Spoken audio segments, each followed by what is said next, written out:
رہتا دنیا میں ہے مگر دنیا اس بندے میں نہیں رہتی. بندہ دنیا کو اپنے خود سے اندر سے نکال پھینکے, دنیا کو دل میں جگہ نہ دے, دنیا کو اپنی خواہش میں جگہ نہ دے, دنیا اس کے لیے باعث لذت اور باعث راحت نہ رہے. اس لیے دنیا آئے تو دل کو خوشی نہ ہو, اور دنیا اس کے ہاتھ سے چلی جائے تو دل کو رنج و ملال نہ ہو. تو دنیا کو دل سے اور دل کے ارادے سے نکال پھینکنا, خود دنیا سے نہیں نکلنا. دنیا کے کام کاج چھوڑ دے, یہ کہیں بھی نہیں فرمایا حضور سیدنا غوث الاعظم رضی اللہ تعالیٰ عنہ. اور جملہ اولیاء اللہ نے اگر یہ کہیں تو یہ تو اللہ کے رسول کی تعلیمات کے منافی ہو جائے گا. یہ نہیں رزق کمانا چھوڑ دیں, نہیں بیوی بچوں کے حقوق کی ادائیگی چھوڑ دیں, نہیں رزق حلال کے ذرائع چھوڑ دیں, نہیں ایسی کوئی چیز نہیں فرمائی. فقط یہ کہا ہے کہ جتنی طاعات کریں, عبادات کریں, عمل کریں, دنیاوی عمل یا دینی عمل, دنیاوی عمل یا اخروی عمل, کسی سے بھلائی کریں, مجلس منعقد کریں, حلقہ منعقد کریں, اہتمام کریں, کسی پر احسان کریں, عبادت کریں, نفل پڑھیں, فرائض ادا کریں, لوگوں کے ساتھ خوش خلقی سے پیش آئیں, اعزاء اقارب کے حقوق ادا کریں, صلہ رحمی کریں, والدین کی خدمت کریں, اپنی زندگی میں جتنے بھی معمولات کریں یہ سب فرائض ہیں. آپ شادی بھی کریں, مدرسے بنائیں, مسجدیں بنائیں, کاروبار کریں,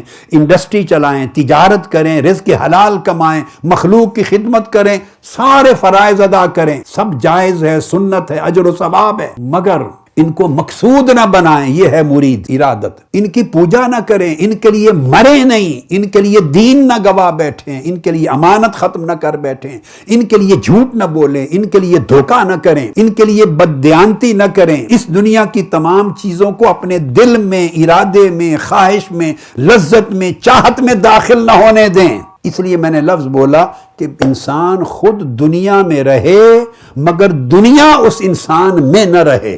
تو اگر یہ ہے تو حضور غوث پاک رضی اللہ تعالیٰ عنہ فرماتے ہیں وہ شخص مرید بنا, یعنی یہ اس نے مرید ہونے کی ابتدا کر لی, مرید بننے کی ابتدا ہو گئی.